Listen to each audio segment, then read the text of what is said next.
Good morning সবাইকে। তো আজকের ক্লাসে আমরা শিখব 7 দিয়ে কোনো সংখ্যাকে কীভাবে বিভাজ্য করা যায়। সাধারণত দেখা যায় বিভিন্ন স্টুডেন্টরাই যখন ভাগ করতে যায় বা কোনো একটা ইকুয়েশনে কাটাকাটি করতে যায়, তখন দেখা যায় যে উপর সংখ্যাকে নিচের সংখ্যা দিয়ে কাটতে হবে। তো ওই সময় তারা বুঝতে পারে না যে কোন সংখ্যাটাকে কত দিয়ে কাটতে হবে। তো কোনো সংখ্যা দেখিয়ে যখন আমরা বলতে পারবো যে তাকে কত দিয়ে কাটা যায়, তাহলে আমাদের জন্য খুব সহজ হয়ে যাবে ওই অঙ্কটা সলভ করতে।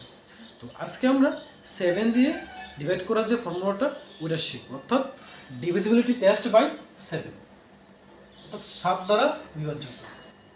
কোনো সংখ্যার এককের গড়ে অঙ্কটির দ্বিগুণ যদি অবশিষ্ট সংখ্যাটি থেকে বিয়োগ করলে বিয়োগফল 7 দ্বারা ভাগ করা যায়, তাহলে সম্পূর্ণ সংখ্যাটি 7 দ্বারা বিভাজ্য হবে।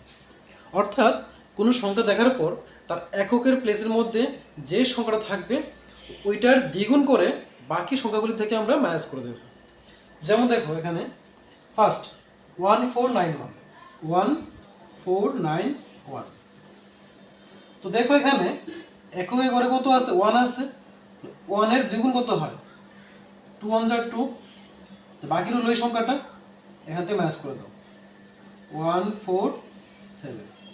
দেখো এটাও তো বড় সংখ্যা, তাহলে আমরা বুঝতে পারি না যে 7 দিয়ে ডিভাইড করা যাবে কিনা। আমি আবার সেম কাজ করবো। দেখো এখানে 7 আছে, 7 ডাবল করতে হয়, 7 টু 14। তো বাকি সংখ্যা কোনটা? এই যে 14 রইল, এটা থেকে এটা মাইনাস করে দাও। তো দেখো 14 মাইনাস 14 করলে কত আসে? 0 আসে। তো 7 ডিভাইড করলে 7 0 যা 0 আসে, 7 0 যা 0, আনসার মিলে যায়। তার মানে কি এটা 7 দিয়ে ডিভাইড করা যাবে।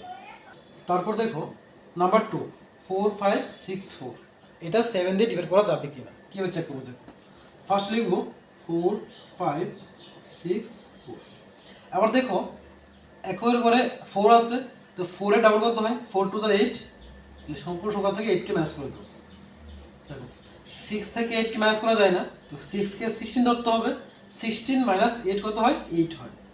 ক্যারি 1 আছে, ক্যারি 1 নিচে চলে আসবে। 5 মাইনাস 1 কত হয়? 4। এখানে 4 আছে, 4 এর 4 লিখলাম।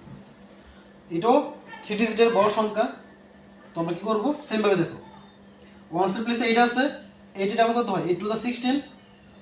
বাকি সংখ্যাটা থেকে আমরা 16 কে মাইনাস করে দেব। উপর আছে দেখো 4, নিচে 6। 4 থেকে 6 বাদ দেওয়া যায় না, তাহলে 4 কে 14 ধরতে হবে। 14 মাইনাস 6, 14 থেকে যদি আমরা 6 কে বাদ দিয়ে দিই থাকে 8 লিখলাম। ক্যারি 1 চলে আসবে এখানে, 1 + 1 2 হয়ে গেল। 4 - 2 কত হয়? 2 হয়। কত আসলো? 28। ছোট সংখ্যা চলে এসছে। আবার দেখো 7 ডিভাইড করলে 7 4 যা 28 মিলে গেল। যেহেতু অবশিষ্ট সংখ্যাটিকে 7 দিয়ে ডিভাইড করা যাচ্ছে, অর্থাৎ এই সম্পূর্ণ সংখ্যাটা 7 দিয়ে ডিভাইড করা যাবে।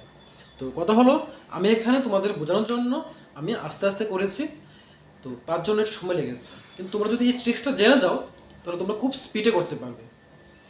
যেমন দেখো জাস্ট একটা এক্সাম্পল দেখাচ্ছি আমি। নাম্বার 3 8 7 5। তো দেখবো যে এটাকে 7 দিয়ে ডিভাইড করা যায় কিনা। এখন আমরা এভাবে ক্যালকুলেশন করবো না, মুখে মুখে আমরা বের করে নেব। শর্টকাটে কীভাবে চেক করবো? দেখো দেখো এখানে 87 আছে, 87।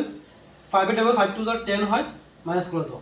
7 এর 7, 8 থেকে 1 চলে গেলে 7, 7 এর 7। তো আমরা জানি 7 11 যা 77 হয়। যেহেতু অবশিষ্ট সংখ্যাটিকে 7 দিয়ে ডিভাইড করা যাচ্ছে, সুতরাং এই সম্পূর্ণ সংখ্যাটা 7 দিয়ে ডিভাইড করা যাবে। তো এভাবে তোমরা সহজে বুঝতে পারবে যে কোনো সংখ্যা 7 দিয়ে ডিভাইড করা যাবে কিনা।